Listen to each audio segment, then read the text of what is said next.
This is the March 12, 2026 McCracken County Fiscal Court meeting, and Madam Clerk, call roll, please. Commissioner Bartleman. Here.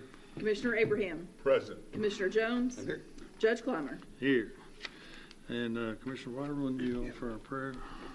Father, we just thank you for the blessings of this day. We thank you for the opportunity we have to serve this county, and we pray you be with us as we make decisions.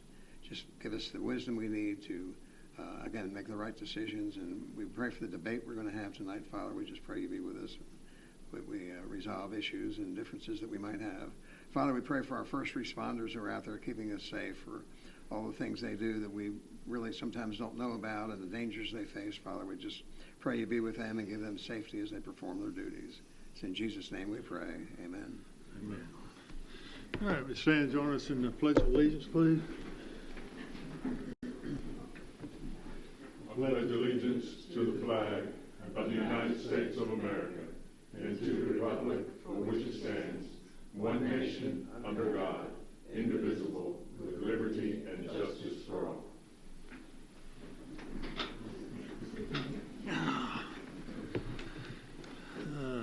Let's see.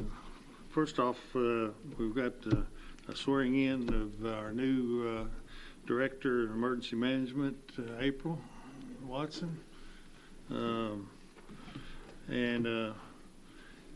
So before we get into it, I just want to say I've had an opportunity to be with April over the past several years.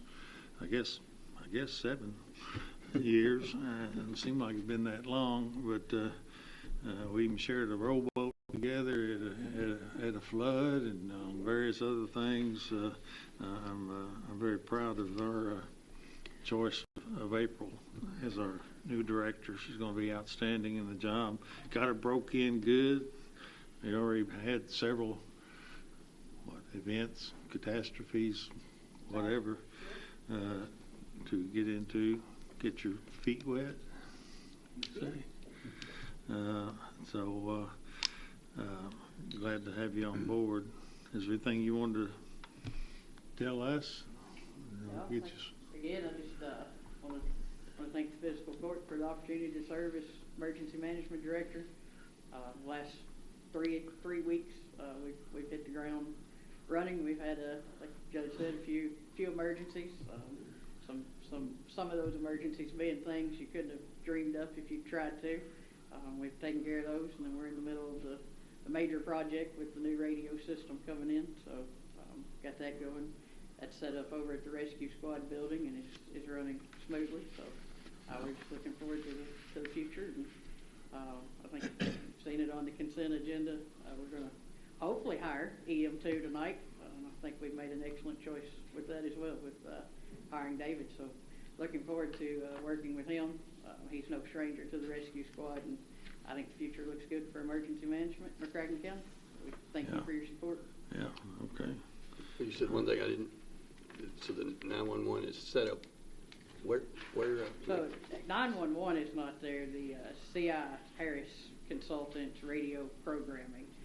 They're doing all the programming for the county radio inside the Rescue Squad building. So we've matching the technology to the user. Yes. So we gave them one of our bays there in the building, and they've got all the handheld radios are in there, and they've got them sorted out agency by agency. So they program one or two of the radios for that agency, have the chief officials come over, approve the setup of their channels, frequencies, whatever they may need, and then they program all of those agencies' handhelds that day, come back, and then we're working on, when they get ready to put all the radios in the vehicles, we're going to give them a couple more bays at headquarters where we can just pull those vehicles in. Their equipment will be right there in our last bay, and they can have the vehicles for other agencies right there and have all their tools, equipment, computers in one spot. So that's running pretty smooth. Thank you. All right. Well, we need to get you sworn in. You guys want to come up and join us in that? Yes, sir. Come on up. Well, do you have anybody you want to come up with you? Yeah. Get Mom and Dad to come up, too. Sure. We'll do that.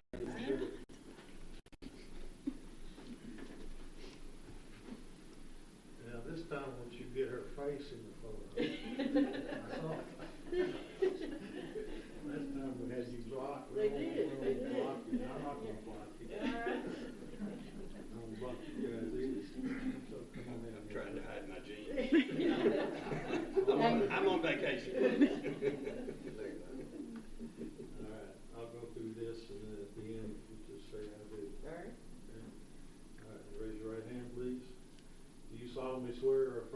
will support the Constitution of the United States and the Constitution of this Commonwealth, and be faithful and true to the Commonwealth of Kentucky so long as you continue a citizen thereof, and that you will faithfully execute to the best of your ability the office of McCracken County Department of Emergency Services according to law. And do you further solemnly swear that since the adoption of the present Constitution, you being a citizen of this state have not fought a duel with deadly weapons within this state nor out of it, nor have you sent or accepted a challenge to fight a duel with deadly weapons, nor have you acted as a second in carrying the challenge, or aided or assisted any person thus offending, so help you God. I do. All right, congratulations. Thank you, sir. Thank you. You're not bad.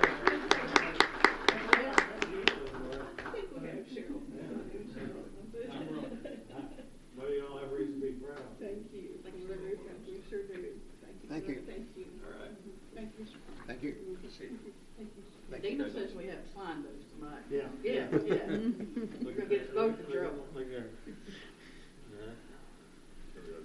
Thank you, sir. Thank Son. you. Fancy guy.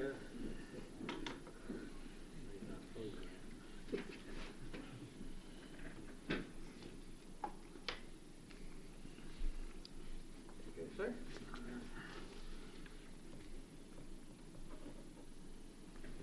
All right, you're all official. All right. Thank All you. right, get to Thank you. work. All right.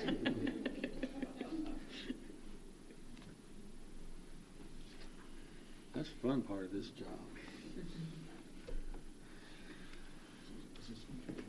All right. I wanted to just mention briefly, I was in Phoenix this morning and for several days before at the Nuclear Waste Management Symposia there that they have every year. I've been, I guess, maybe four times, maybe five over the years, and so it's a really nice event. It draws people, experts in nuclear, in the nuclear field and related energy fields to this symposia. They have a lot of programs there with the noted experts. I'm trying to soak up what I can to understand enough of this to try to make good decisions on these things, since we are now a nuclear community. Atomic City 2.0, as I think we're becoming known. I thought it was pretty cool, and put on the social media that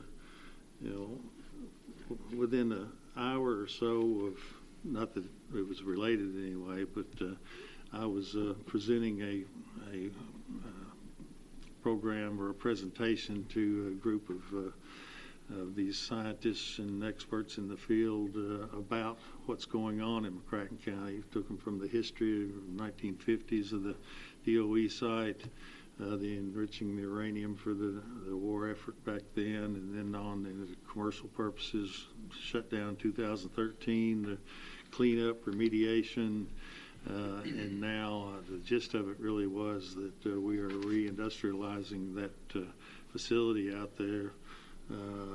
Having not one but two companies come to enrich uranium to 2,200 metric tons of uranium sitting out there, enough to provide the nuclear fuel for the entire nation for decades to come. Also 9,700 tons of nickel that sits out there on the parking lot. There was a moratorium for maybe 20 years or more that could not be cleaned up and used commercially. That was lifted in the last year or so. So we are going to be having a company come in to decontaminate and put that into commercial use. And then the AI facility was able to talk to Tim Walsh, Emergency Management 1, the, let's see, what's his title, like Deputy Assistant Secretary or something like that, to the Energy Secretary, Head of Emergency Management, essentially, along with Joel Bradburn, who is our former Paducah and Portsmouth lead at our site here and in Portsmouth, to talk about some of these things. And he says that within a few weeks, certainly within a month, he believes they will identify a company that is going to build out a AI data center here in McCracken County on that site, along with a fuel source to provide the energy to support that. The intent is to provide energy off the grid. That is, whoever builds that out, multi-billion-dollar project, will be required to provide their own energy so that they don't take that energy from the communities, surrounding communities, and increase our power rates. So that was good to hear that. And so all that coming together, plus other things that are in the works out there, is just going to really create I guess you could say, like a tsunami of activity out there that's going to provide energy for our community. Huge numbers of jobs, thousands of jobs in the construction and build out of these facilities, and then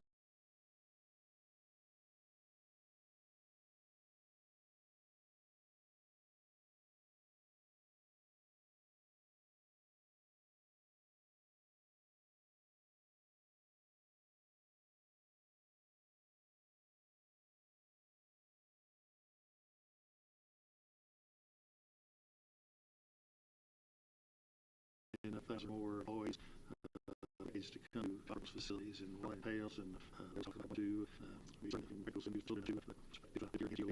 just here's a lot of papers and there so everybody knows that things are really hopping here, and the end result is for our community really is going to be the investment in those businesses and in that labor to build those businesses is going to bring in tremendous revenue into McCracken County, which will, as we've already started, allow us to reduce taxes in our community. We've set up, as we all know, the provision that we will annually take a look and see can we now go further in tax reduction. I think it's clear that as that's built out, we'll be able to do that. We're already among the lowest taxing districts anyway, counties, but we'll be able to make a lot of progress there. To take the tax load, lessen greatly the tax load on our citizens, and that revenue will be received from the profits of these companies and the wages that are built or made out there at that site.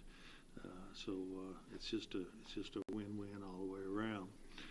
So it's really exciting, and I know we're all engaged in that, and it's just really incredible what's happening. But where I was headed with that was that while I was presenting to this group about what's happening in McCracken County, at almost the same time, I didn't know that President Trump was in Kentucky and made a speech and mentioned Paducah. Said it twice, Paducah. And so about the $1.5 billion investment with General Matter, who had some time with at this symposia as well, was a representative of General Matter there during the sessions. So we're on a roll. Things are really running in our favor to an extent that I think we really probably never imagined it would be. And it's here and more coming. So that I think we can all take some pride in the fact that we worked hard to, along with DOE, to pave that way for all this to happen. And it'd be great for our community, our region, and even our country to have this here to provide that nuclear power fuel for the nation. So, anybody, anything you want to say about any of that?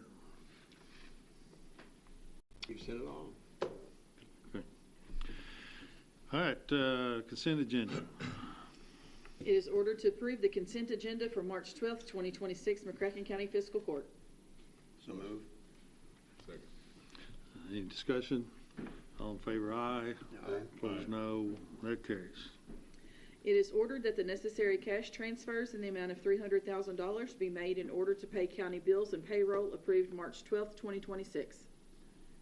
So moved. Second. Discussion? All in favor, aye. Aye. Opposed, no. That carries. It is ordered to approve the voucher claims register from February 23rd, 2026 to March 12th, 2026 to show county bills in the amount of $662,644.74 were paid. So moved. Second. Any discussion? All in favor, aye. Aye. Opposed, no.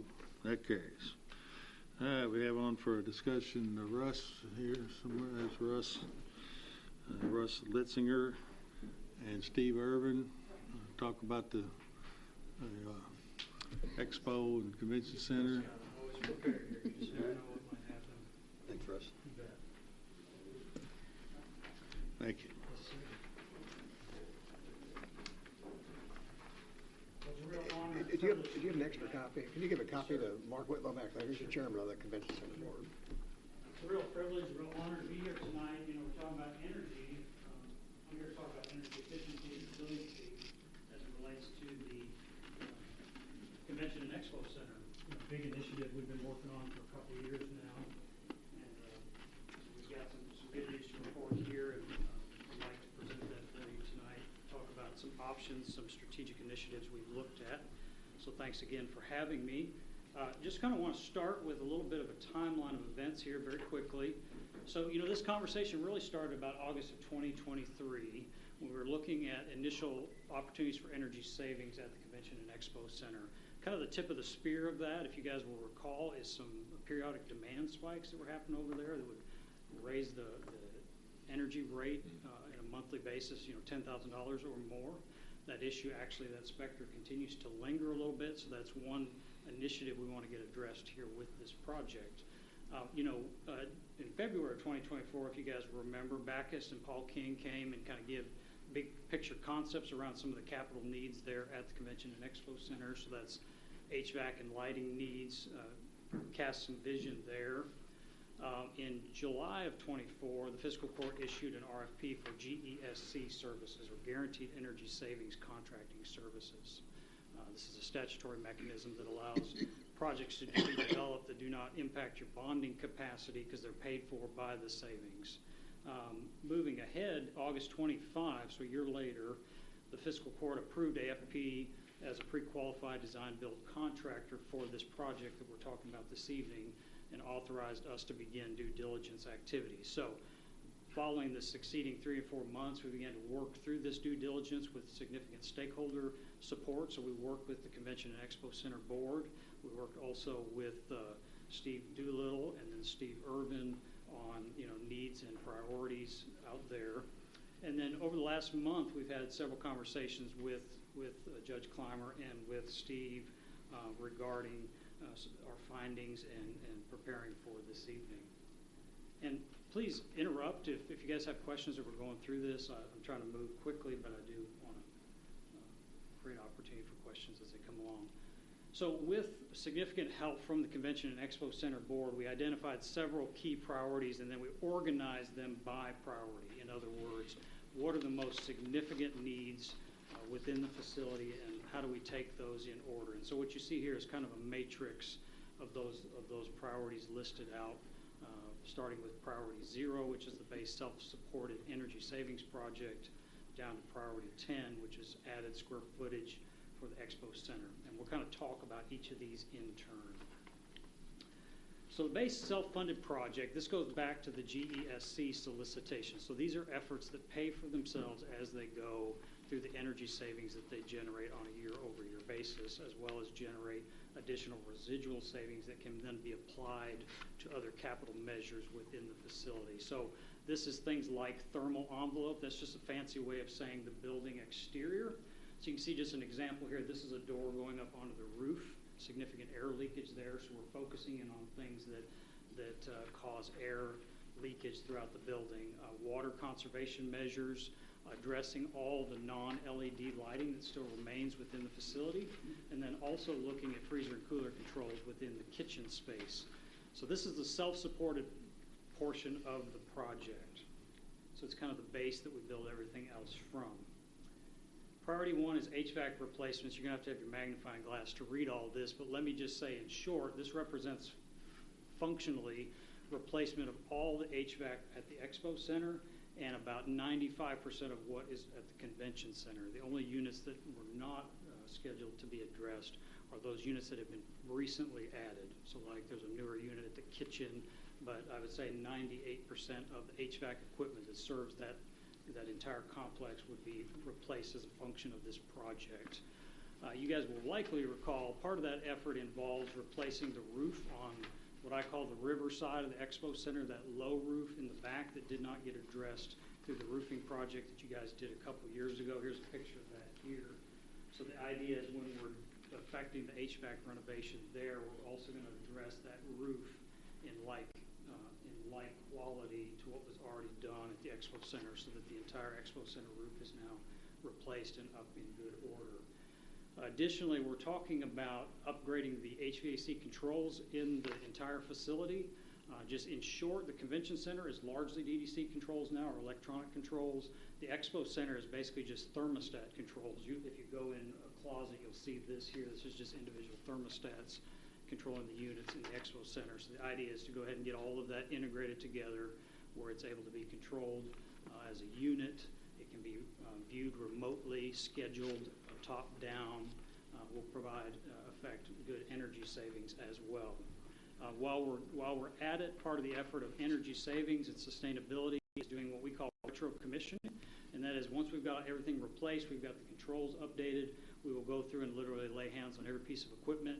We'll go to the control system, ask it to perform functions, make sure all the equipment operates as it's intended to operate, and it follows the sequence of operations. And we typically find a lot of opportunity there as we're doing that type of activity.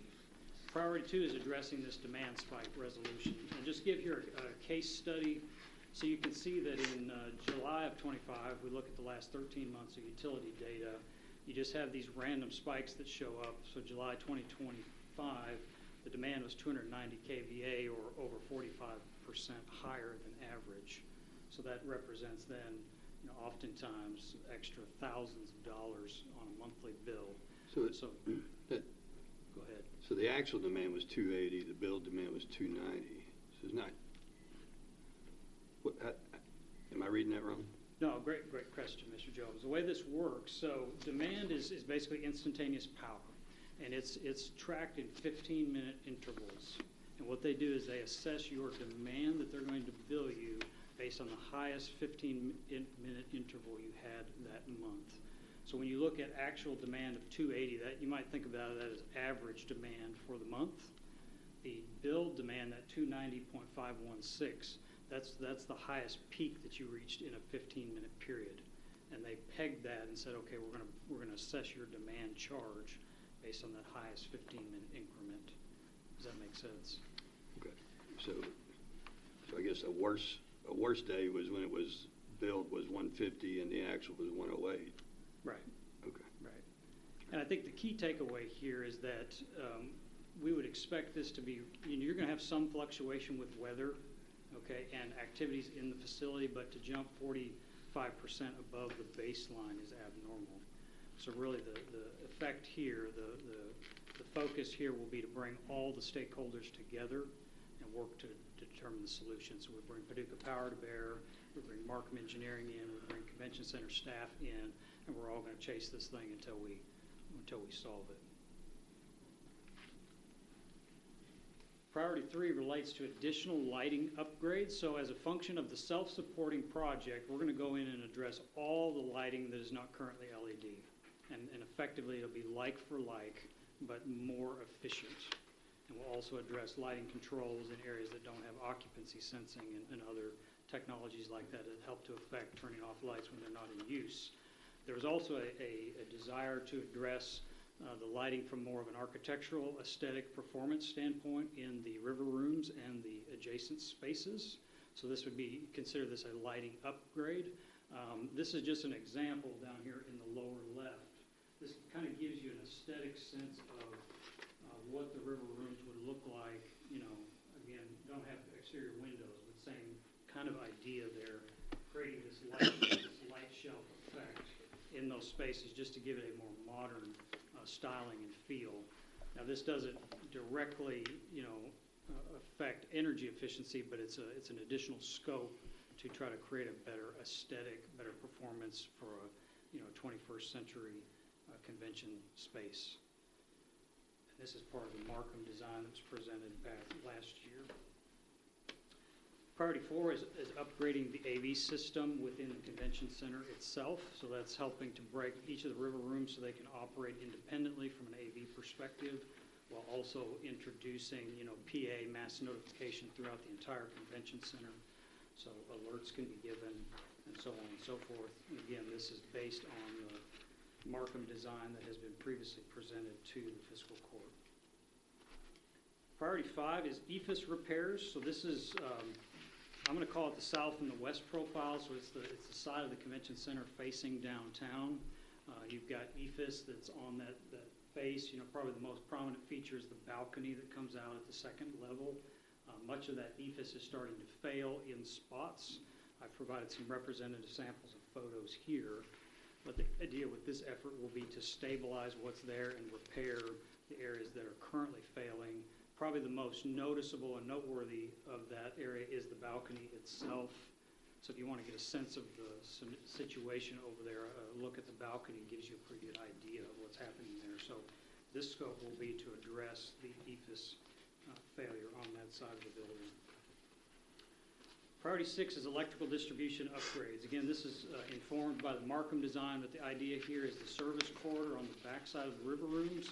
When they have big convention events, they're frequently tripping the breakers on that backside as they're running warming cabinets and other mobile food service items back there because the electrical distribution is inadequate.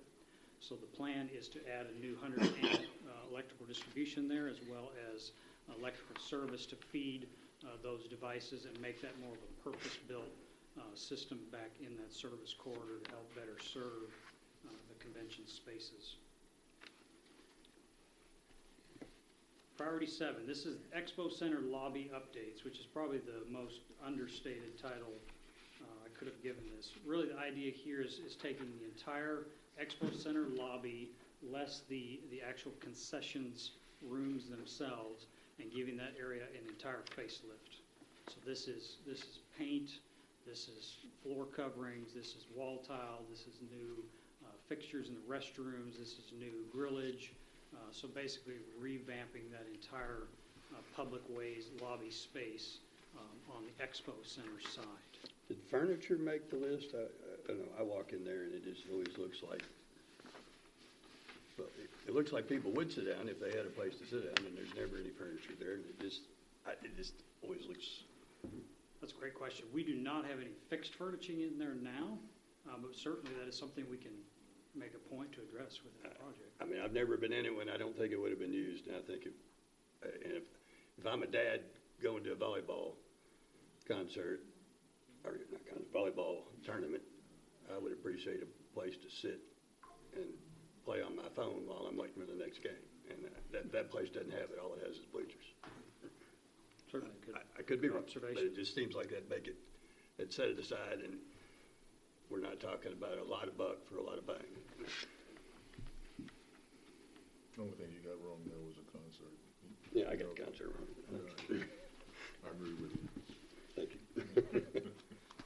So again, the only area that has not been addressed is concessions, and that's really a twofold decision. One, we were waiting for feedback from Venue Works. They have since provided updated layouts for the concession spaces, but as we considered budget impacts, we realized that probably was not going to make the list anyway. Which one? The concessions areas themselves, you know, the areas that are behind the roll-up, so the actual service area where they're doing food service. So are they included in the electrical upgrade so that they can do, I don't know. I think we have two things happening. You have sort of mobile food service that is happening for convention spaces up on the upper level. Right. And we're definitely addressing that proactively. What you had beyond that was a desire to move in a little bit of a different direction as it relates to concessions for activities that are happening in the expo. So back to those volleyball games, Right. the home garden show and things of this nature. So right now you have more of a traditional concession space, you know, nachos and, you know, snack food items and so forth. And, you know, the idea, Michelle could speak to this a lot better than I could, but moving in more of a grab and go, self-service type model. And so we now have plans from Venue Works that help inform that idea, but we've not done any programming with it yet due to, you know, budgetary, you know, we don't want to blow the budget basically. So, but we do have plans around that idea, and, you know, if nothing else, we have that available for future programming needs there. I mean, I don't think we need to be making French fries there just because of the fire risk, but as a dad who used to go to volleyball tournaments, I do remember who had good food and who didn't. And I think if we're in the tourism business, well, we're in the tourism business, and we ought to I don't want to skip the opportunity to make this a more memorable spot. And again, to me, that doesn't sound like a lot of money. I think it's going to all come down to whether we have to provide dedicated kitchen hoods or not, and I think that's a decision that the Convention Expo Center can make. Yeah, I noticed seems like Subway has figured out how to be a restaurant without a hood. It can be done. Yeah. I'll be the first to say it can be done for sure. So it would be fairly cost effective if we don't have to provide kitchen hoods with makeup air. Right. So. Okay. But everywhere else, so I guess, you know, again, the key takeaway here is less the areas behind the roll-up doors in the current programming. All of that's getting renewed, including restrooms, the lobby entries, the old ticketing areas, etc. Okay. All right, priority number 8. This is operable partition upgrades. Any of you all that I know, most of us have been in the river rooms. You know, they can be bifurcated with these panels. Those panels, if these pictures give any sense, are actually motorized right now. The company that made them, Panel Fold, has now been out of business for about a decade. And so any parts that are bought are used parts to keep them going. I would further offer, based on this detail in the right, this photo in the right, when the facility was originally constructed, they probably scrimped a little bit on structural support for the rail or the trolley that hauls the partitions back and forth.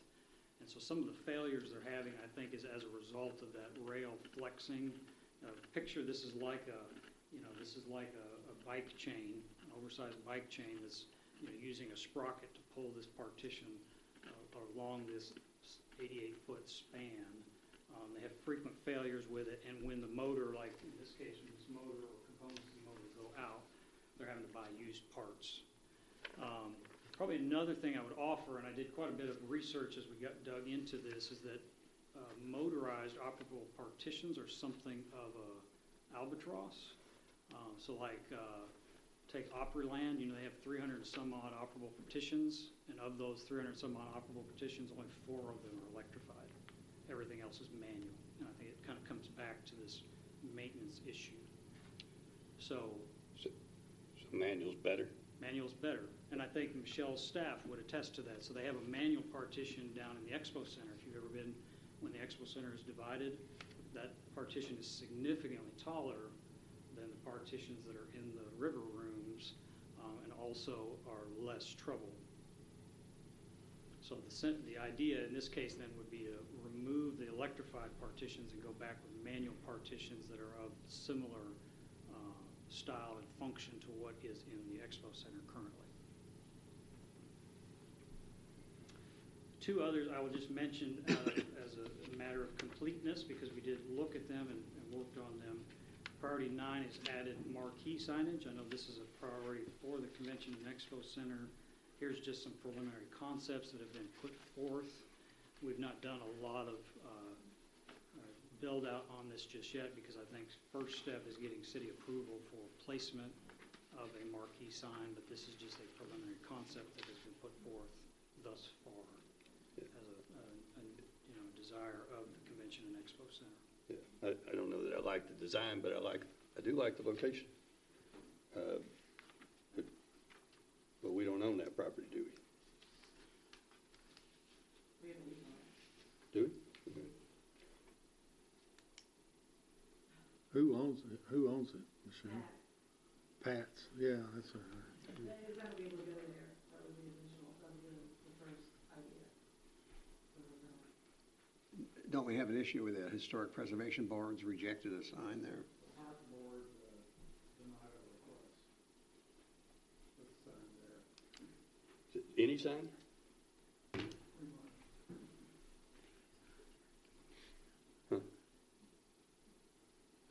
I would say, Eddie, if you put one of your political signs up there, the Hark Board would probably come get you. Well, This is where he says, well, but I don't need any political sign. that's right. I'm unopposed. So we are aware of it. We've had some conversations around it. Just suffice it to say that's not moved much past this point I at got this you. juncture. Well, But it is on the radar. What, do we know, Go ahead. does the city own Pat's? We know that? That's a good question. Does the city own Paducah Area Transportation, or they're independent? There's an agreement with Pat's that we can use the property, but the problem is the Historic Preservation Board has rejected the plans to put a sign there. well, that sounds like But Pat's conversations for another day. I mean, we got an agreement with Pat's that we can put it there. Yeah. Or you can put it there, but the Hark Board says no. Well, Well, we'll have to look into that. I generally I personally recognize the need, I think, for better signage for the convention center. It does seem to be kind of, I mean, if we're in the tourism industry, telling people where we are makes sense to me. And there's also a search. And telling us what's going to happen. There's also some search for maybe another location on the Jeff Parker property maybe, or something like that across the street. Okay. But no decisions are made, except by the Hark Board. All right. Last but certainly not least was a request for, we're calling it added staging area. I think this kind of gets back to your point, Mr. Jones, of those volleyball games or cheer events where there's a lot of overflow traffic, people waiting between events and not a lot of space in the Expo Center lobby. So we have at least explored this plan to at some point add additional square footage. What Peck, Flannery, Graham, and Warren has currently proposed would be something kind of in the round that would attach to the sort of the northwest end of the Expo Center out in the parking area to add additional sort of staging space. So this would be new construction. New construction, yep, But to primarily hold a staging area. that's right, Where that's you- right. And we've not taken this very far down the road because just, this is about 2,875 square feet, what you see here, with commercial construction north of $400 a square foot. Right now, you kind of get the drift. It's, nothing is cheap now, but at least there's some planning going on, and if nothing else, we hand this off in good hands to, the next project that may be able to move this forward. I like the idea, but yeah, it probably fits at priority 10. What would be the potential to use the convention center lobby? Is that overflow? Was that looked into at all? Or to use the convention center lobby as an overflow area? Up at, We don't have anything going on with the convention center, we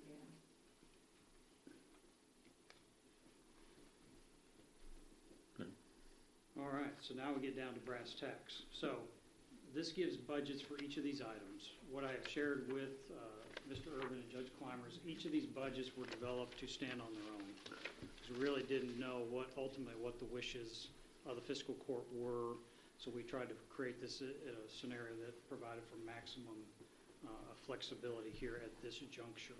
But we do have all our due diligence done, so I think we're in a position we could move quickly towards preparing a contract at the point that the fiscal court is ready to do so. So just kind of talk through this. So the base self-funded project at $511,000, this is the energy savings or self-supporting portion of the project, not inclusive of the HVAC replacements. So what this does is this is dollars that we can expend at the Expo Center and Convention Center that do not impact your bonding capacity because they're self-supported. Additionally, if we assume we're going to take the HVAC replacements priority number 1, that generates additional energy savings for the HVAC. So we get down here, the areas in yellow, you can see there's about $870,000 in overall project expense that can be supported by energy savings, meaning does not impact your bond cap. So if we add up priorities 1 through 8 that we have budgeted thus far, if we were to do all those projects as currently configured, you'd be talking about a total project of about $7.8 million, of which $6.9 million would be considered traditional municipal debt. The other would be self-supported energy. But we bonds. also have a $2 million debt from the roof repair, right? Is it $2 million? Yep. Is that what it is, $2 million? And I think, and I certainly don't want to short cycle the discussion. I think Steve is prepared to kind of talk through all of that, but I want to leave space for conversation. Is it still 80? I don't know. It used to be $80,000 would pay debt service on $1 million. Is that still a rule of thumb? Or?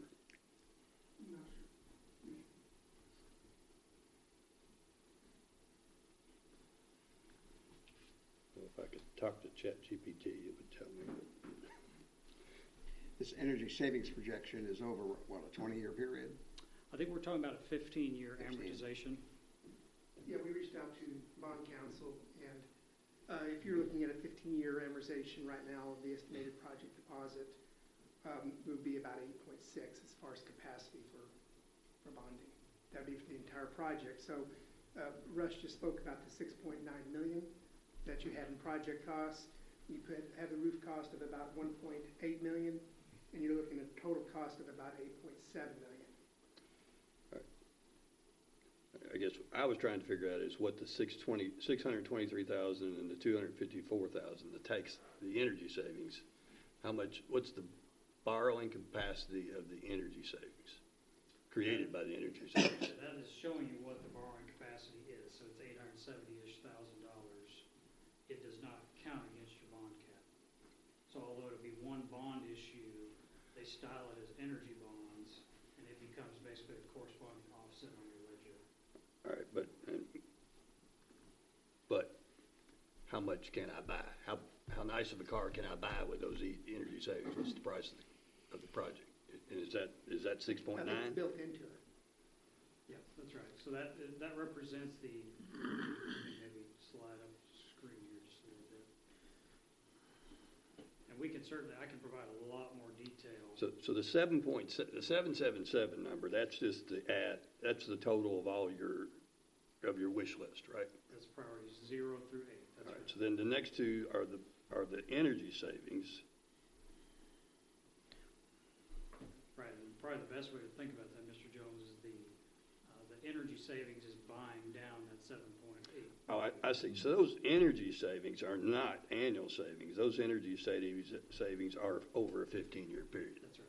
Okay, all right. So they're not going to pay for much of anything. Well, they're carrying probably additional, so by the time we pay for the base self-funded project, they're kicking in an additional $100,000+. That's They're going to fund about $1 million of the project. Yeah. All right, a little less. Okay. All right. I'm sorry. I thought we were finding more money. I think one thing, if I'm correct, we might not have the energy savings from the self-funded projects because they may be done over a period of years and not all at once. Is that correct? I mean, it's a decision of the Convention Center Board, but the Convention Center may not be able to afford to do a $511 million project all at one time. It may be, I mean, the board hadn't discussed those, but that may be done over a period of years, so we may not have the 623 energy savings immediately. Is that right? I mean, Great question. in the first And few years. I certainly don't want to speak out of turn, but I will kind of address that. So I think that the idea has always been that the $511,000 base funded project would be funded as an offset to the tourism money that you're passing along to the Convention Center Board. So the allocation would be reduced sufficient to cover the base project bond cost, and then the Convention Center Board would recoup those dollars in actual energy dollars saved year over year. So the way a traditional self-supported energy project is built is you think about a traditional 15-year amortization, and we're saying in year zero, my bond expense for year zero is $10,000. That's going to be met with $10,000 in energy cost savings in year zero. And it's worked that way for the entire life of the amortization. But the self-funded projects are not part of the bond issue. They are. They are. So normally the way this is traditionally called a blended project. You do them quite often. It'll be one bond issue, so you'll sell bonds. Let's say if we just did this project just as described here, we're going to sell bonds to the tune of $7.8 million. In that single bond issue, they're going to say 6.9 million of that is considered a municipal bond, and the 870 some odd thousand is going to be an energy bond. The energy bond piece will not count against your bonding cap. So will there be two bond issues? Single bond issue with two lines is usually how that's done. So a single bond issue with two payments. One is for the energy savings. Usually a One is, single payment as well. I don't understand that. I'm sorry. So we get $623,000 in savings from a $511,000 base self-funded. Correct. But we only get $254,000 in energy savings from a $4.3 million heating and air. That's right. That's right. It seems backwards to me. Well, think about HVAC has a high cost relative to what it produces in energy savings. So you are producing a significant amount of energy savings, but you're dealing with equipment that's also dealing with obsolescence. So we're dealing with having to replace them whether or not they're producing significant energy savings. Okay. How much, this question is for Madam Treasurer Pam. You know how much is in the escrow account? Yeah. Ballpark.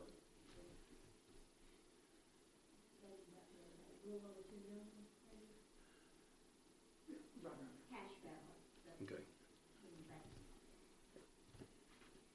Okay.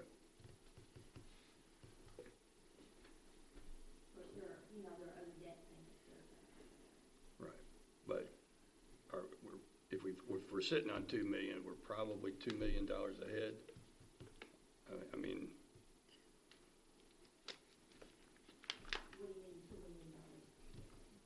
well, we usually have more money in that account than we have annual debt service obligations. And I guess I'm interested in what the overage is, but it's not fair to ask you that from a meeting. So. Well, we don't have a $2 million debt payment coming up. There's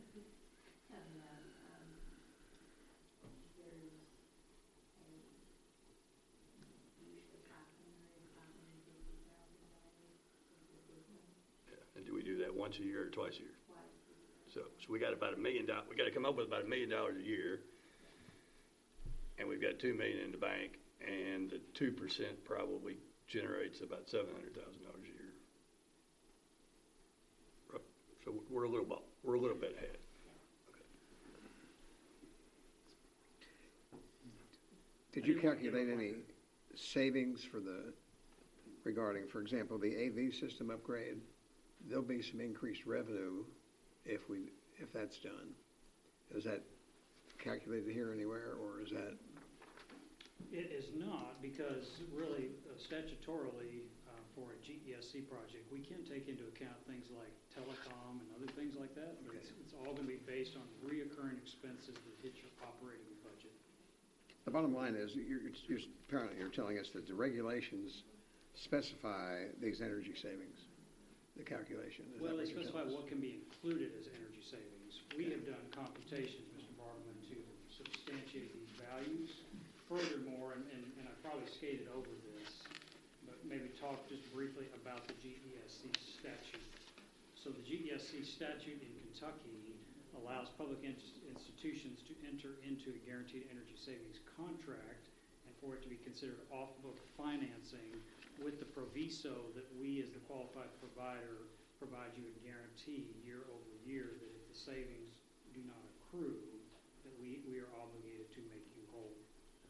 So, we have to stand behind these numbers right here. Again, I'm not a contractor or a building expert, but I don't see these things you have listed for the self-funded. I don't see how that's going to save $600,000 over a 15-year period. I mean, is there that much water wasted, for example, to water conservation and the thermal envelope? How does that save money every year if you make those repairs? Yeah, it's a fairly mature science, and we have the computations. I'd be glad to sit down with you and kind of walk through the mechanics of how those are developed. Does somebody sign a guarantee that we are going to save? I mean, doesn't the project come with a guarantee that? Yeah. It does. So I mean, Yeah. Who guarantees it? We do. And do we have to do an audit every year that we pay money for the same? Because we did some energy savings with the courthouse, but it was going to cost us $20,000 a year to do an audit to say, yeah, you saved $10,000. Yeah. So I mean you say you guarantee it, but we've got to pay. The convention center would probably have to pay money out every year to confirm we had the savings. And how much are those audits every year?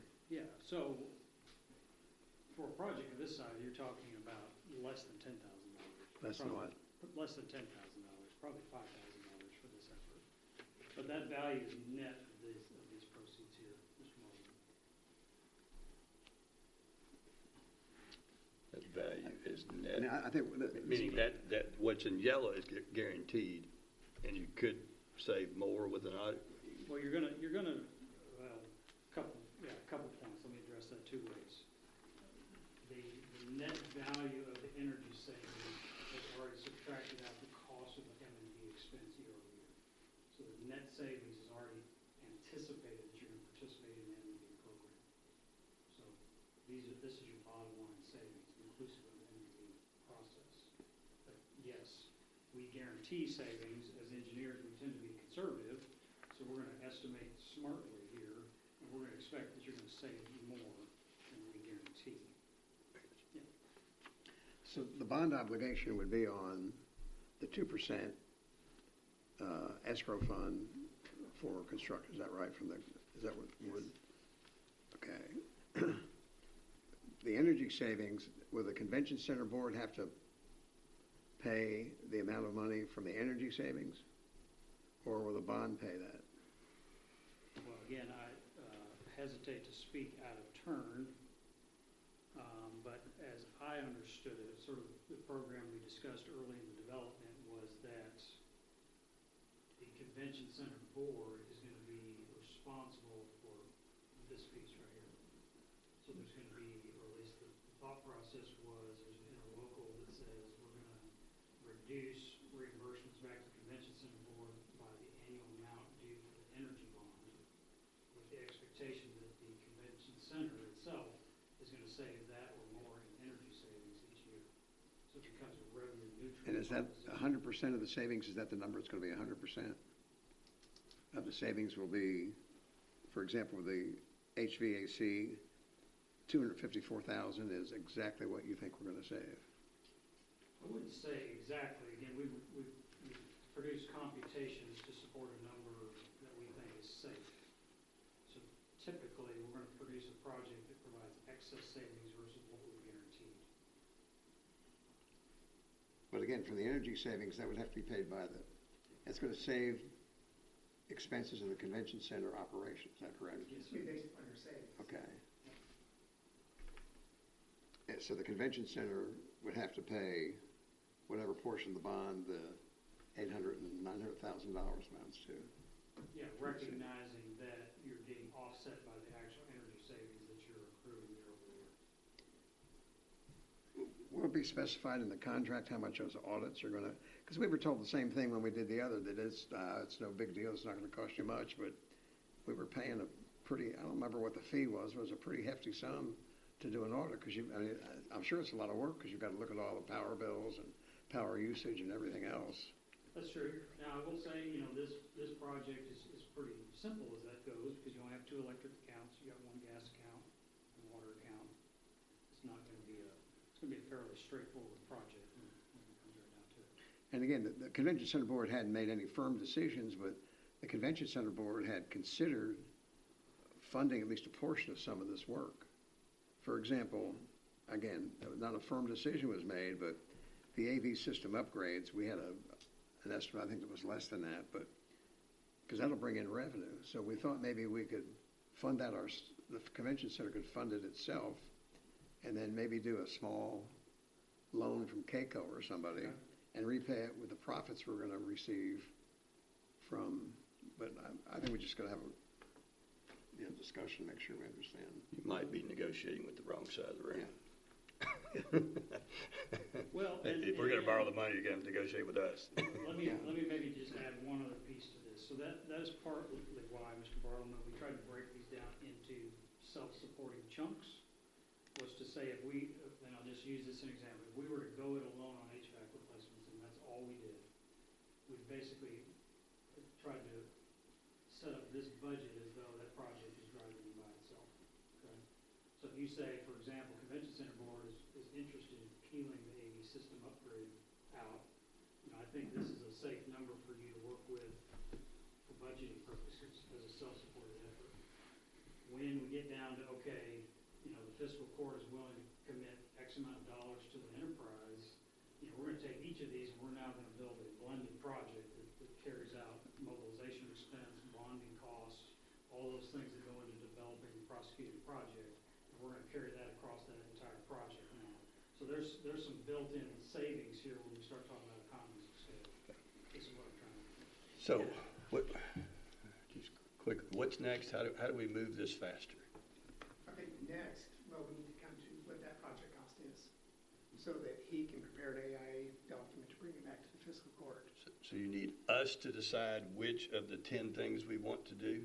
Well, yes, but, as I mentioned before, the estimated project deposit based upon the 15-year amortization is $8.6 million. Total project cost of $6.9 million, and that does not include the added marquee signage, the added stage area, or the concession upgrades that was referred to. So you're 8.7 with the roof. So that's right at exactly what the estimated project deposit is in the 15-year bond. Be my recommendation that you reduce that by some amount, $800,000 to $900,000, to allow some money still in there for emergencies or whatever. Right. So one or part of this project could be pulled out. I have my recommendations of what that would be. Well, to get it down to around 7.8, 7.9 million. and are we going to decide tonight, or are we going to come back and decide later? It's not on for decision, or Well, it's just giving me direction to move forward. well, one thing that hadn't been said in the event, we're talking about some money, 2%, we nickname it 2% money. It is money that a statute allows our community to charge hotel usage. And that money, that extra 2%, we get to charge because we have a convention center and because we are a formerly second-class city.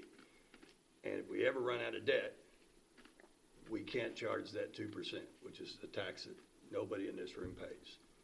So I said all that to say this is one of those taxes where it makes sense to to know what your borrowing capacity is, because the cost of borrowing the money is an expense all in of itself, and we don't want to do 2 bond issues when we can do 1 bond issue cheaper. So when I look at 1 through 10, I need to know the bonding capacity of both the energy savings and the current expected revenue of the 2% tax that we get to charge that other cities don't get to charge, but we get to, that we don't pay. And I think we probably could use a portion of the windfall the extra that we have. I think that we have a bigger cushion than we need in the balance for this project, and my hunch is we could use, I'm just ballparking, $500,000 to $800,000 of what's in the escrow account to reduce the cost immediately. That's what I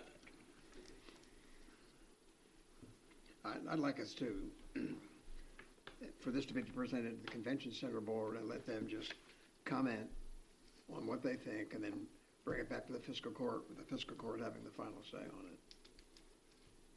it.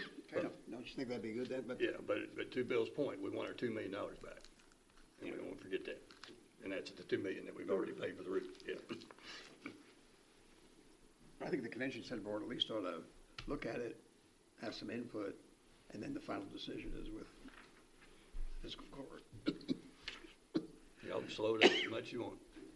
Well, this is the Convention Center priorities. It is. Now, I mean, Michelle's here, she could speak to, any of these priorities have changed since, but, that's how we produced the priorities list, was based on input from Michelle and Mark and the rest of the Convention Center Board that participated in the stakeholder meetings. I will say 1 through 7 sounds both doable and reasonable at this point to me. I mean, based on the numbers, 1 through 7, I don't know why we wouldn't do 1 through 7. 8, 9, and 10, well, 9 and 10, we don't know how much they will be. I would say 10 will send us over the bond, so we ought to just scratch 10. We're not doing 10 without help from the city. I mean, I will vote to borrow this money to the degree it doesn't tax the property taxes of county residents, and it can be funded by this 2% transient room tax. So you might be able to get to 9. You will not get to 10, so I would think 10 is off the list. That would be using all of the bonding capacity. Right. Without any left over for future improvements. Well, not until it develops more equity. Yeah. I mean, and I'm assuming that the Convention Center, well, if the Convention Center Board knows of more things that it wants to use it for, or it has more problems that are not identified, I assume we've kind of done a comprehensive look. We haven't left out something. I mean, we shouldn't have a 5-year surprise. No, I wouldn't say so. I wouldn't say so.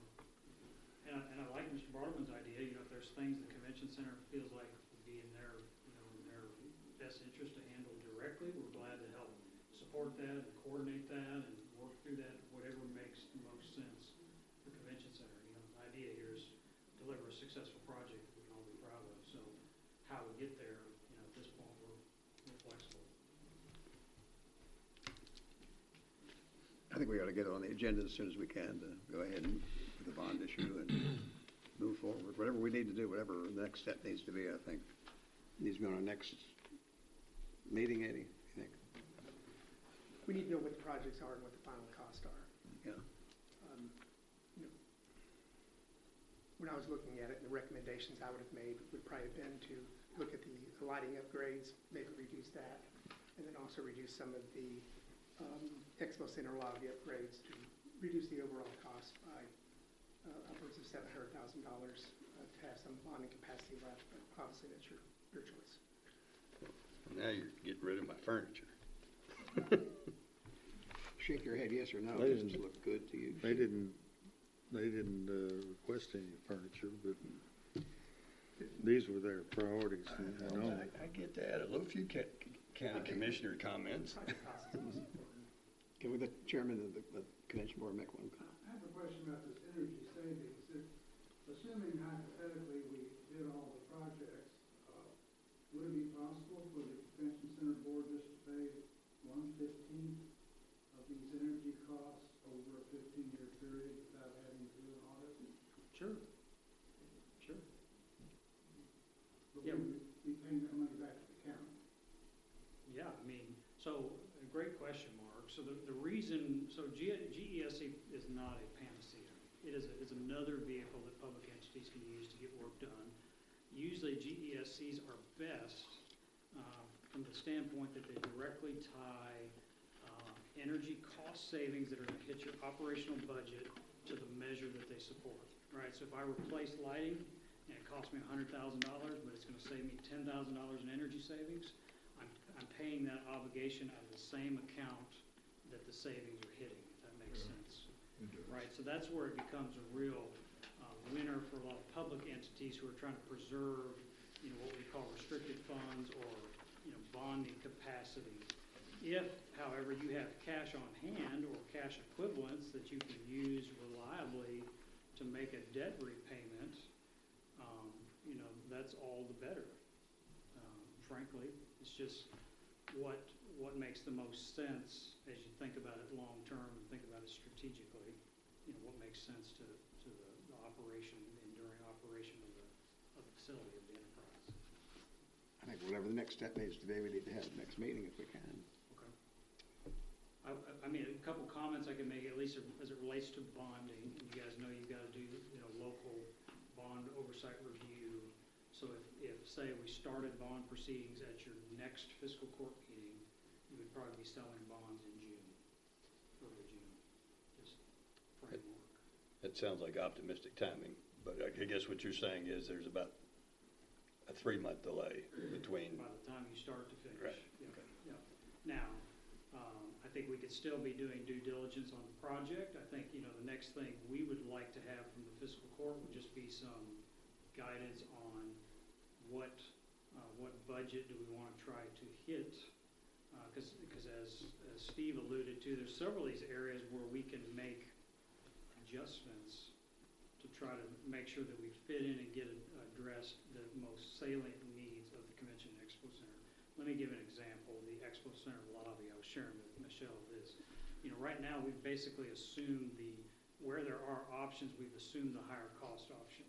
So when you go in the Expo Center lobby now, it has ceramic tile in there. So we're replacing existing ceramic tile with a high-grade commercial ceramic tile, new. Okay. If we go to more of a solid surface flooring, we do a painted concrete, we do some other flooring, there's some significant savings there, right? We can then reduce the cost without necessarily reducing the scope, so to speak. We're making some decisions about finishes and product selections.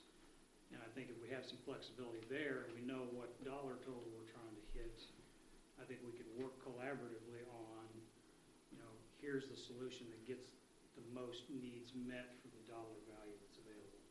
Recognizing that some of these don't have quite that flexibility, like HVAC, it's just a big bite to have to take. So which one of these lines captures the all LED lighting? So in your base self-funded project, we're going to go in and That's where replace that is. everything that's not LED currently. Okay. But it's And going to so be effectively like for like. So that's where, if you take the river rooms, we've all been in the river rooms, there's not a thing wrong with them. But if you think about what it looks like in space, it's not exactly fancy. It's very functional, works fine. But this design element that was talked about, is a marked improvement in the lighting. So lighting is going to be upgraded either way. The difference is, are we going back like for like in some of the show spaces, or are we trying to introduce some kind of improved aesthetic in there? So the self-funding is the lighting improvement. Mm-hmm. Well, then what's the Markham design lighting upgrades? What's that? Like I said, it's sort of like for like versus a straight up upgrade. So if you think about the river rooms now, you don't have these sort of light shelf features and whatnot. So that's, the Markham is adding those fancy lights. think that's at sort of the direction of the convention center board. This is conversations we had maybe 12 months ago, that it would be nice to upgrade the lighting in the river rooms and the support spaces beside them. And if you did, we would take out the 380,000, but you can still get the upgraded LED light. If we downgrade our floor, then we can find money for my furniture. Yeah, again, there's lots of flexibility there. Again, we've tried to create these budgets where they're self-supported, and the idea in my mind, again, just offering my unsolicited recommendation is, if you take several of these are, probably all or nothing, the HVAC replacements addressing the demand spike, the design lighting upgrades, right now we've priced what's designed. That's even an area where we can say, all right, Markham guys, we like the design, but we don't want to spend $380. We'd rather spend $200,000 on that. What can we do there? So we do a little pushing and pulling there. So 1 through 6, well, with the exception of 3, are necessary, aren't they? I mean, it'd be stupid not to do them. All right, so the discretion is on 3 and 7 and 8. Yeah, and I won't speak for Michelle. She would probably argue that 8 is probably necessary too, just in terms of long-term reliability. But yeah, I'm picking up what you're putting down. Okay. So that 380 and the lighting upgrade, it's apart from, we're going to, I think, going to do all the LED lighting. But this then, that's the thing you described as being like 20-foot square, something hanging down out of the ceiling, and it projects the light upward. And it's more of an ambiance than a necessity. It probably conveys, here's an example, again, our river rooms don't have windows in them, right? But this same idea, a pendant, so these are your pendants, these little circles, and then these lines here you see, this is, they typically call this a light shelf. So it's creating kind of this aesthetic here, you see. It's more of an uplit scenario, so it tends to reduce glare at the tabletops. So just, I would say it gives it more of an upscale kind of feel, is the idea. But again, you don't have to go all or nothing. There's lots of in between there. So. Okay. Well, I feel like we could talk about this another hour and not be any farther along. I'm having fun, so let's keep going. I'm on vacation. Well, again, sorry, Steve, I didn't mean to steal your thunder. You were trying to give a recommendation. Well, it's just how we point of what the overall project cost is. So what's your question? I said, at some point, we have to get to that point of what the overall project cost is. We know the bonding capacity is about $8.6 million. And that, so bonding capacity is 8.6? Correct, over 15 years, and that anticipates a 5% growth in the transfer room tax. And we want our $2 million back. Yeah, so that entire 6.9 and 1.8 on top of that comes out to 8.7, which is right at the capacity that we have for the bonding right now. And so if we did all that, we wouldn't get our $2 million back. We would. We would? Yes. It was my initial suggestion, maybe, is to come in lower than what the bonding capacity is, but obviously that's your decision. Right now, the bonding capacity allows the projects and the $2 million. Yeah, we do not want it to be higher than the borrowing capacity. No. Not without a participation from the city of Paducah. I don't think we do. I don't know why we would. Today? Is that the question you're asking? I need to know what the total cost is. We can do the bond issue, and then we decide which projects we can afford. Is that right? We could establish a project cost and then allow Russ and his team to go through and massage the different projects to meet that cost. Yeah. Correct? This presentation is going to be made to the city as well, right? No.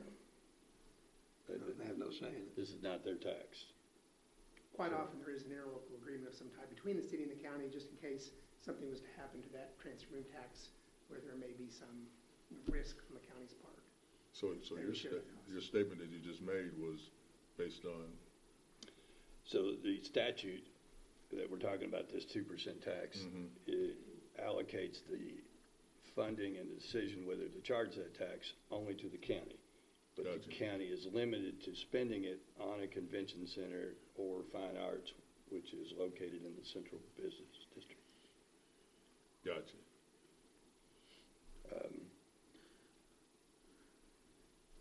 And you also broke down that the 1.1 lobby upgrades. I mean, if we wanted to start breaking things down, maybe there's a couple $100,000 or something there. We think maybe take that out, or the 380 in the upgraded or the design. I think it's just. I mean, it'll make the room look nicer. It won't really provide, the LED is going to provide all the lighting that's necessary. This is more of a, ambience, or make it look prettier, which, I mean, has its value as well. Aesthetically pleasing to look at. That's right. Okay. If You know, two- this two is sweet tea, who cares? this process is not something that most folks aren't familiar with. I mean, you got a project, you want to build a house, you got a budget, and, you know, the kids want all this stuff. And Meemaw, if she lives with you, she needs this. But you get to looking at your budget and you're like, okay, we're gonna adjust some things over here to lower the price on it. And basically, that's what we're doing. There are some things that we absolutely need, and I think those things were listed accordingly. So it's not rocket science. My recommendation is going to be for a total project cost of $7.8 million, and allowing some flexibility with the team to come back and figure out how we get to that point.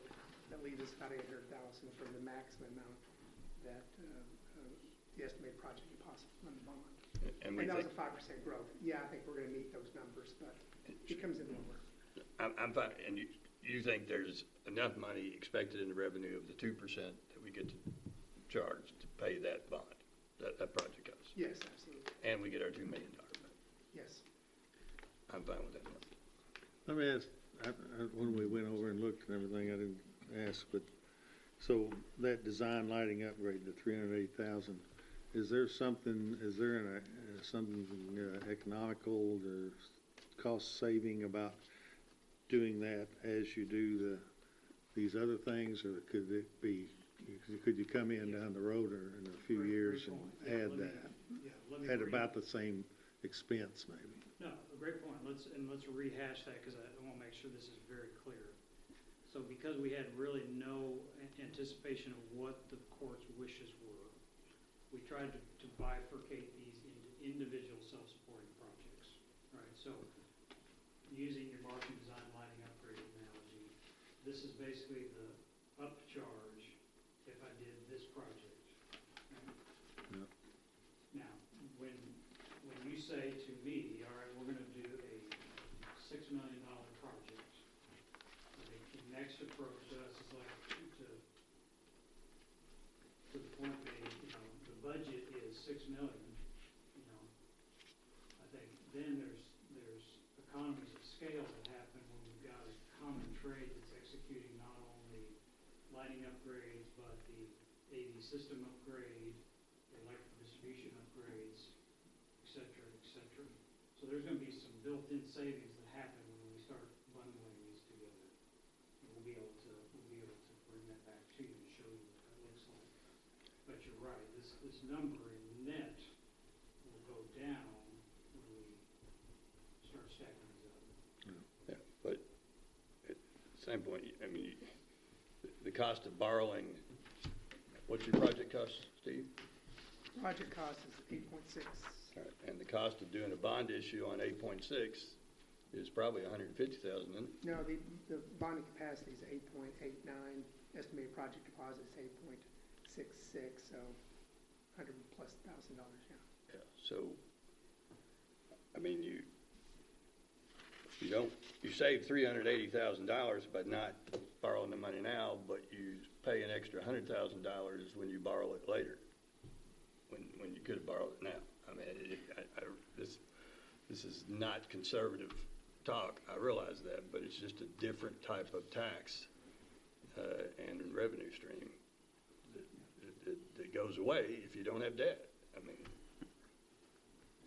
It's money that sits there and does nothing, and we can't use it for anything else. So by law, if you don't we're have debt, better you off to can't spend, charge it. we're better off to spend it than to let it sit in an account somewhere, because we can't use it for anything else. Right. Well, And- yeah, I mean, we've done the effort here, I'll just throw an audible out here. I mean, one thing you could do is say, okay, we'd like to see how much project we can do with the amount of bonding capacity that we have, and we can kind of keep it broken down a little bit by category, and we can come back with sort of some adds and deducts. I mean, that's how I feel. I don't want to dip into any other county revenue stream for this project other than this particular revenue stream that's allowed by the tourism statutes. That's right. No different than Mr. Abraham's analogy, we can use the standard 5'6" tub, or we'll put the 6-foot tub with jets in it. The most important things on there are the air conditioning and the lighting. They're the two most important things on the list. The air conditioning, they're having breakdowns all the time, and they're spending a lot of money out of pocket. So, we just need to get on with it, at least to get the air conditioning and the lighting going, because that's the big money savers. Yeah, and I want to speak to one of your concerns too, just to, I hope this goes without saying, but we've not assumed any maintenance cost savings in this program, right? So those are going to accrue to your benefit. We've also only assumed 3% energy escalation in building this program. When you look over the last 70 years, energy escalation's gone up about 4.3% per year. And I don't see that changing or getting better anytime soon. So I guess what I'm saying is that when we talk about what it is you're doing as far as repayment from your utility fund, I think that number is conservative. And I think as each year passes by, you're likely to accrue more in your operating fund, even as you make that repayment. Okay. Thank you. Just want to say, my wife is going to hate me, guys. She's at home, waiting for me to get home so we can drive, get to this place. All right, We're an hour and a appreciate half. it, Russ. We're done. Thanks, We're Steve. not doing anything. Thank you. Thank you. All right, board appointment? It is ordered that Casey Rutledge is appointed to complete the term of Vic Patel on the Reedland Fire Board. The term ends on June 30th, 2028. So moved. Second. Discussion? All in favor, aye. Aye. Opposed, no. That carries. It is ordered that the judge executive is authorized to sign a contract with Combined Public Communications for inmate telecommunication. Motion. Second. Discussion? All in favor, aye. Aye. Opposed, no. That carries. It is ordered that the judge executive is authorized to sign a contract with CyberPath Services for inmate messaging and handheld device service. Motion. Second. Is this something new, or is that something they already have?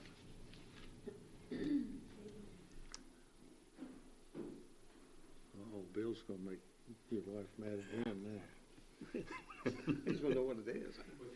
She may already be. I Is don't this know. something new, or is Bill's this already irritating have? my wife. It's tablets to be installed in the cells for the individuals to use for our programs we have. They can have education stuff on there, Okay. study for GEDs, things like that. It's not to surf the internet. No. It's to do, okay, good. All right, thank you. But the inmate gets to send a message to who? What's that now? Who's he going to send a message to? They can message their family back and forth, emails and things like that off of that as well, yes. Is How it about that? monitored? Yes, it is. Okay, and that's new, right? It is, it will be. It can be used for It's not investigative the tools as old well. business, brother. They pay a fee I for can that? swear to you that that's new. It's another revenue stream. Contact their lawyer. All right. Thank you. What, let me just, I don't want to get anybody mad at me, but, having been in the game back in the day, how can you, have some control over somebody not taking somebody else's tablet? Only certain, they're gonna pay for a fee for They will, yes. access to the They tablet. have a PIN number to use that, no different than they have the phone system. They set their own identification code up to use that. What keeps the big guy from taking the little guy's tablet? No different than using the phone all the time. Probably We just And all these messages are, I mean, you read them, somebody reads them. They're not private messages. No, correct. Yeah, they're screened. They're future evidence is what they probably are. It's going to be Exhibit A. You confessed. Your last message. All right. Let's see, where are we on that? We need to vote. All right, all in favor, aye. Aye. Opposed, no. That carries. It is ordered that the treasurer is authorized to pay Walter F. Stevens Jr. Incorporated in the amount of $640 for life-saving ribbons. The cost is from the Federal Drug Forfeiture Fund. Motion. Second. Any discussion? All in favor, aye. Aye. Opposed, no. That carries. It is ordered that the treasurer is authorized to pay CFSB Visa in the amount of $108.07 for special recognition award. The cost is from the Federal Drug Forfeiture Fund. So moved. Second. Discussion? All in favor, aye. Aye. Opposed, no. Carries. It is ordered that $3,344.05 be paid to Kentucky State Treasurer to return the unspent litter abatement grant funds received for calendar year 2025. Motion. Second. Discussion? All in favor, aye. Aye. Opposed, no. That carries. It is hereby ordered that the Rudnick Enterprises LLC contract modification be approved. In summary, the change order will increase the contract by $36,759 for payment and performance bond, final engineering and installation and contingency. The new Rudnick Enterprises LLC contract amount will be $292,932.97. It is further ordered that the judge executive is authorized to sign all documents necessary to effectuate the amended contract, and the treasurer is authorized to pay invoices related to the same. Motion. Second. So, which contract is this? I'm sorry, What- this is for the Paducah Sports Park. Okay. Redneck Enterprises, the original contract was for $321,000. We brought that down to $200,000 plus. Now we're adding some back. Okay. They're doing all the signs. There's 200 plus signs throughout the park. I got you. Okay. Thank you. All in favor, aye. Aye. Opposed, no. That carries. It is ordered to pay the invoice dated February 25th, 2026 to PFGW for the Sports Complex project in the amount of $27,881.65. This is pursuant to the interlocal cooperation agreement dated September 7th, 2022 between the City of Paducah, Kentucky, the County of McCracken County, Kentucky, and the Sports Tourism Commission. As per their interlocal agreement, the City of Paducah pays half of the invoice to McCracken County. So moved. Second. Discussion? All in favor, aye. Aye. Opposed, no. That carries. It is ordered to pay the invoice dated February 10th, 2026 to BFW for the Sports Complex project in the amount of $10,281.82. This is pursuant to the interlocal cooperation agreement dated September 7th, 2022 between the City of Paducah, Kentucky, the County of McCracken County, Kentucky, and the Sports Tourism Commission. As per their interlocal agreement, the City of Paducah pays half of the invoice to McCracken County. Motion. Second. I got a question. Do we audit these stuff we get from, we pay this firm an awful lot of money. Is it audited, their fees? The original contract with VFW was for $150,000 for all the testing. Every time there's concrete poured, footers, anything, they're out there testing and taking photographs of it. So we get a pay app each time. Right now, we've paid out approximately $100,000 out of the contract. So it's part of the contract, and there's no need to audit what they do. And It's part of the overall contract. This is just making the payments on money that's already been budgeted. Right? Correct, Right. correct. Every time we make a payment, we just have to approve. the It payment. comes out of that original budget that was Yeah, approved. this is not additional stuff. Or No, it's not. Thank you. all in favor, aye. Aye. Aye. Opposed, no. That carries. It is ordered to pay the invoice dated February 17th, 2026 to BSN Sports for the Sports Complex project in the amount of $17,500. This is pursuant to the interlocal cooperation agreement dated September 7th, 2022 between the City of Paducah, Kentucky, the County of McCracken County, Kentucky, and the Sports Tourism Commission. As per their interlocal agreement, the City of Paducah pays half of the invoice to McCracken County. Motion. Second. Any discussion? All in favor, aye. Aye. Opposed, no. That carries. It is ordered to approve the February 2026 transient room tax in the amount of $302,939.92 be dispersed as follows. Paducah CVB, $89,400.79. Convention Center, $60,425.05. Sports Tourism Commission, $91,869.44. Escrow Fund, $61,244.64. Motion. Second. Discussion? All in favor, aye. Aye. Opposed, no. That carries. It is hereby ordered that Miracle Recreation of Kentucky and Tennessee be awarded the playground equipment quote at the Reedland Community Center for $114,764.15. Miracle Recreation of Kentucky and Tennessee was selected based on a cooperative purchasing agreement from Sourcewell Contract Number 101521-LTS. It is further ordered that the Judge Executive is authorized to enter into a contract and sign all necessary documents for the same, and the Treasurer be authorized to pay invoices. So moved. Second. So this comes out of where on the budget? On our general park? Park. All in favor, aye. Aye. Opposed, no. That carries. It is hereby ordered to apply for the Crumb Rubber Tire Derived Products Grant through the Energy and Environment Cabinet for the pour-in-place surfacing on the playground at the Reedland Community Center. The grant is a 75-25 match grant where the county shall provide a funding match equal to at least 25% of the total cost of the project. The Judge Executive is authorized to sign any necessary documents associated with the grant application. Total cost of the PIP surfacing is $30,240, making the county's 25% match $7,560. Motion. Second. Discussion? So when will this be done? This is pretty cool. The application is due by April 1st, and the awards are supposed to be announced by May 15th, and Miracle said they will have us on their schedule to start May 16th. When do we put the playground equipment in? Starting May 16th, This fiscal year. it'll be completed this fiscal year. Okay. So Reedland gets a new playground by June Yes. or July. July. All in favor, aye. Aye. Opposed, no. That carries. It is ordered that the following vehicles previously used by the McCracken County Road Department are declared as surplus to be sold at a future auction. 2004 Ford F-250 Crew Cab 4x4 VIN 1FTNW2 1L84EE09655. 2005 Ford F-150 4x4 VIN 1FTRF14WX5NB91429. 2005 Ford F-150 4x4 1FTRF14W85NB91428. Motion. Discussion? All in favor, aye. Aye. Opposed, no. That carries. Ordinance. Second reading, Commonwealth of Kentucky, McCracken County Fiscal Court, Ordinance Number 2026-02, an ordinance amending McCracken County Ordinance Number 2025-09 by setting forth an updated salary and classifications table to reflect the additional position of an elections clerk trainee.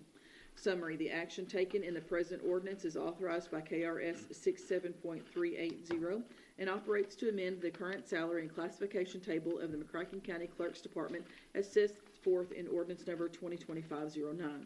The amendment operates to add the position of elections clerk trainee to be funded until February 1st, 2027.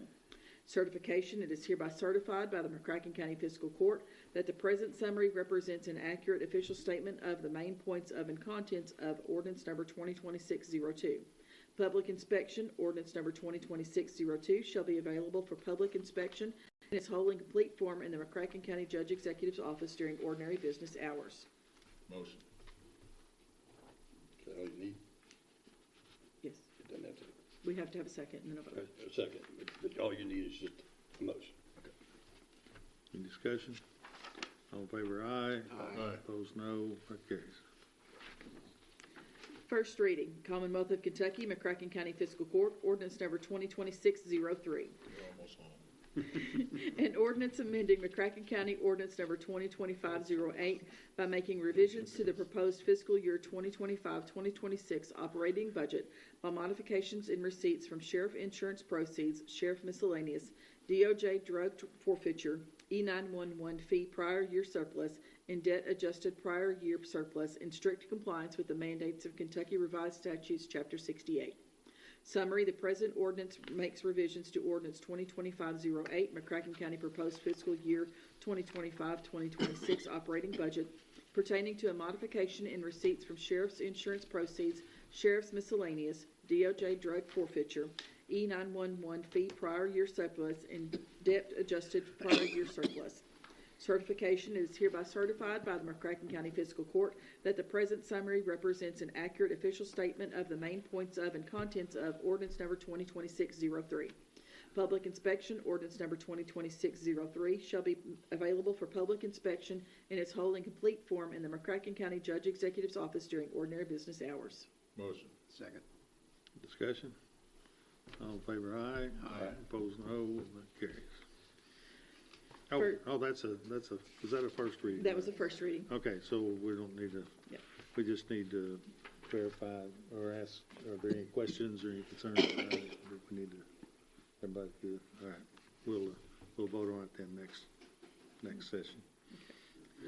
First reading, Commonwealth of Kentucky, McCracken County Fiscal Court, ordinance number 2026-04. An ordinance amending the 911 parcel fee ordinance, ordinance number 2024-06.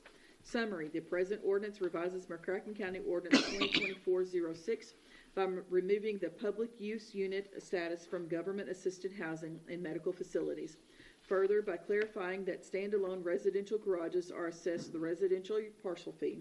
Additionally, by changing the term occupied with occupiable in determining the status of property required to pay the parcel fee. Lastly, by adding the 911 parcel fee appeals board hearing procedure to the ordinance and by adding an explicit due process right to appeal the parcel fee to district court.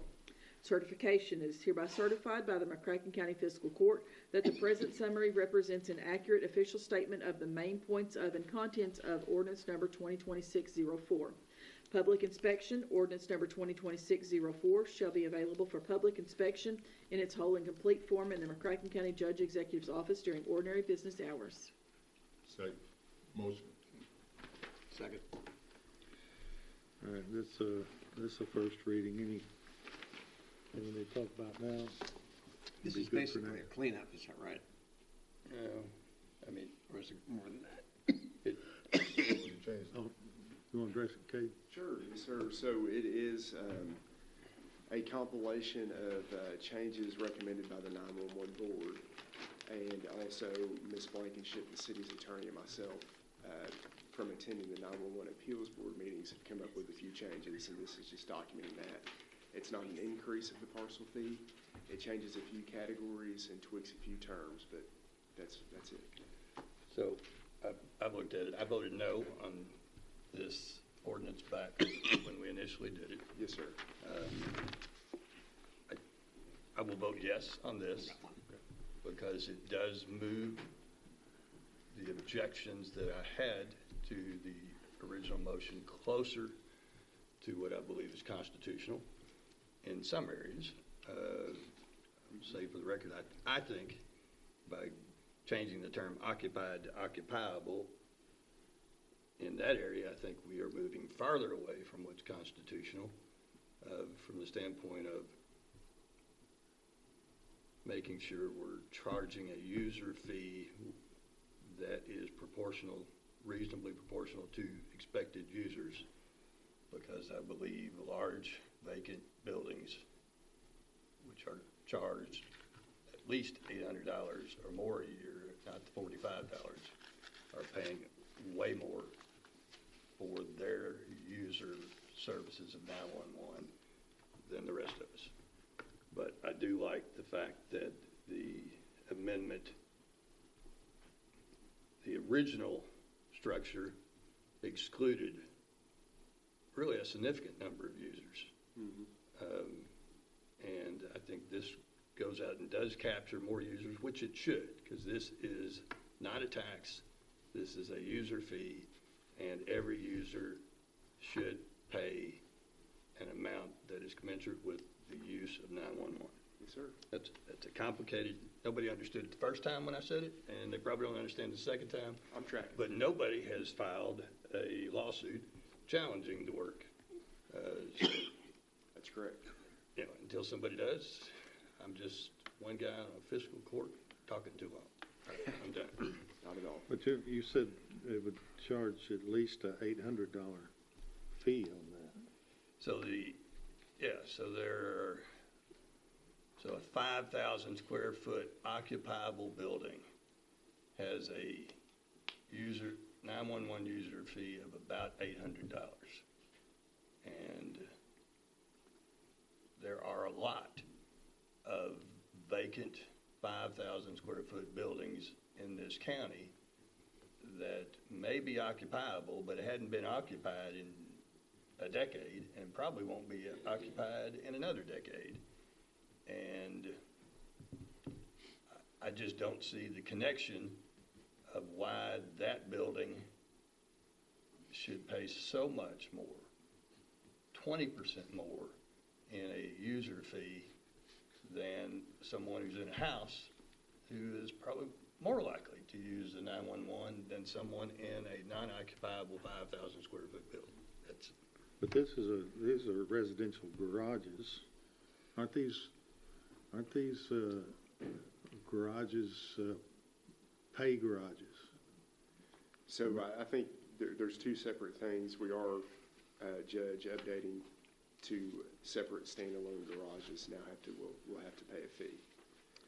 But Commissioner Jones is making his point that an unoccupied but occupiable building that is the same size as a Walmart is now going to have to pay just like Walmart would. Yeah, that's right. For example, Kmart's going to pay the same user fee. The Kmart owner who owns the Kmart building is going to pay the same user fee as the owner of the Walmart building. Right. And there's no way you can convince me that there's more 911 use in the Kmart building than there is in the Walmart building. But, right. I mean, yes. Well, why does it say residential garage? Because it's a summary. And they're summarizing lots of changes, and the residential garage was one of the changes.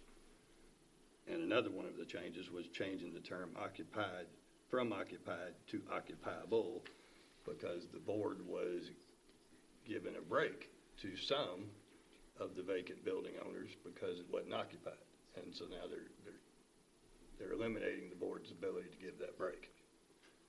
Yeah, sorry, Judge, that's not clear. That's my fault. It should say, additionally, by changing the term occupied everywhere it is used in the ordinance to occupiable. Okay. So every category. That's two separate things. Yes, sir. Okay. But the one about, it is correct that, what is this standalone residential garage? I was thinking when I looked at it, I thought it was referring to pay garages. Is that not right? No, sir. This is a common scenario. We have judges where someone has a home on a parcel. They own a parcel next to it. The only thing on that parcel is a garage. Currently, they're saying, I'm not living in that garage. I don't have to pay for it. But the fact of the matter is, if it gets broken into or catches on fire, they're calling 911. So the parcel, or excuse me, the 911 board's recommendation was add that as a category. And occupiable, does that mean occupied by cars or furniture? Yes, sir. Yep. Any property? Yes, sir. Not chattel. people? Yep. Any chattel? Yep. Yeah. So is that the same thinking about the empty Kmart building? Yes, and same thought, Commissioner. If it caught on fire, someone's still going to call 911 and they're going to respond to Kmart.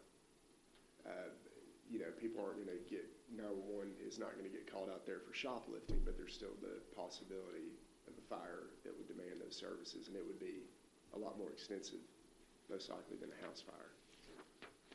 Well, is the driver behind, well, I won't use driver, it's about a garage, but is the motivation behind that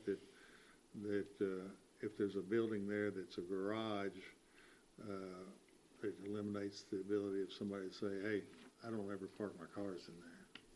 That's right. So it's not occupied. Right, exactly. And we go out and look, and the cars are sitting outside. Yes. See, I told you.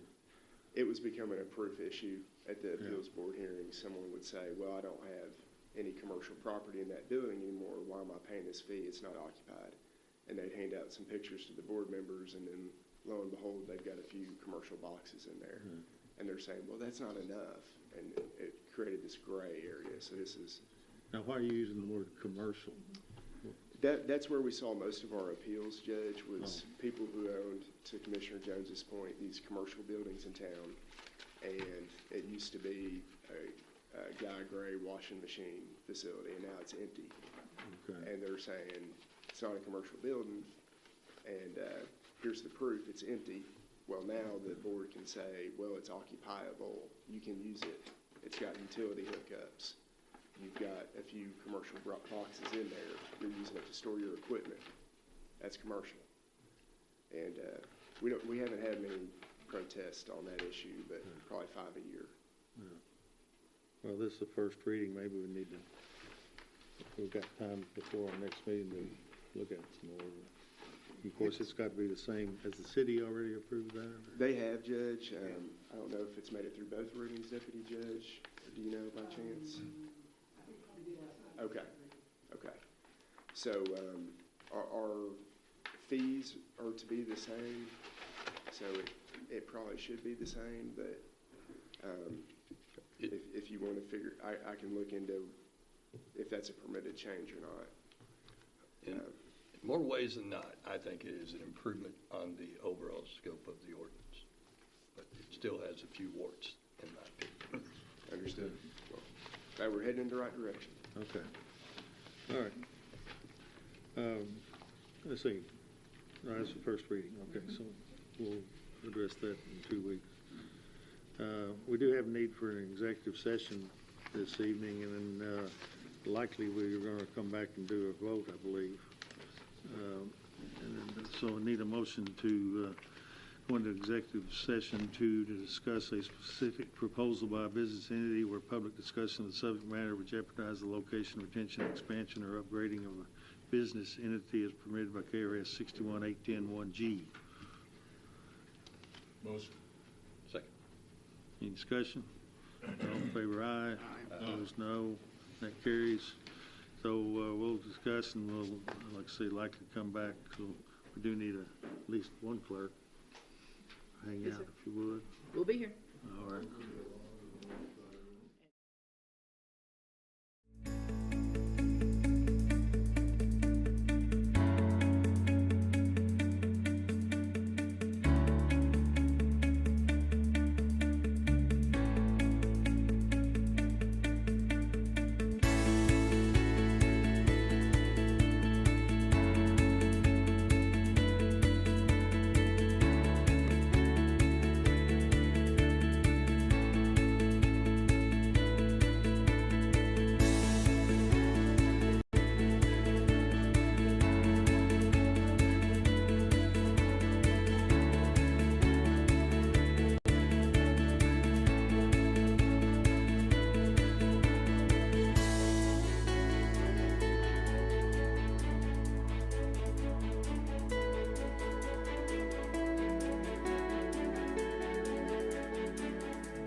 don't remember how we do this. Do we need to do a motion to?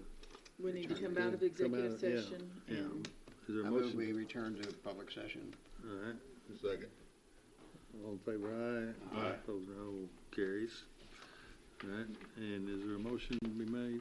Yeah, let him read the resolution and then. Oh, okay. Yes, sir. So the resolution, motion would be it resolved by the McCracken County Fiscal Court that it supports the IRB. Are you going to copy this, or do you just read it? If you would just send me a copy, would be Okay, great. sure. Okay, all right, sorry. Let me start over. Be it resolved by the McCracken County Fiscal Court that it supports the IRB/pilot incentive for Project Isotope proposed by GLE. County personnel are directed to coordinate with KEDFA to prepare and send the necessary documents to begin the process in accord with GLE's proposal. Hey, do we want to add, we want to combine hiring Mark Franklin with that? Yes, sir, that's what you were So we correct. don't want to sit on that. Okay. County personnel are directed to coordinate with KEDFA to prepare and send the necessary documents to begin the process in accord with GLE's proposal, and authorized to hire Mark Franklin. Authorizing the judge executive to sign the contract. Okay, authorizing judge executive to sign a contract hiring Mark Franklin to represent the county's interest in this matter. Yeah. Okay. And that's in to put the details together, right? It's not, we don't have to get a contract signed for him to review the KIDFA letter, do we? Because that could delay it. He'll probably have a contract ready to go, I would imagine. He'll probably have an engagement letter ready to go, I would think. Yes. Yeah. I think that would be fine. Yeah, let's make sure of that. So move. Second. Any discussion? Well, so I think with this, we're making a commitment to 50% of pilot payments. Pilot is an acronym that stands for payment in lieu of taxes for a 20-year period based upon some numbers that'll be added later. And this is an incentive to ensure that global laser enrichment comes to our town as soon as they possibly can, and potentially secure expansions, I think, was one of the things they've thrown out there. And hopefully that all stays within the McCracken County area. yeah. And so I think we've been dealing with Steve, Scott, James, and Peggy, right? So we're ready for them to move to point 2, buy homes here, and start hiring people. Sounds great. Yes, sir. So obviously you'll work on that as quick as you can and hopefully get it resolved. Yes, sir.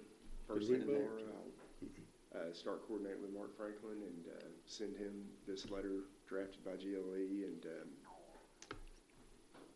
coordinate with Jeff Knoll from KEDFA and get the ball rolling. All in favor, aye? Aye. Opposed, no. Okay. I move we adjourn. There we go. Motion. So we won't put in there that we don't want Keith Merck having anything to do with this.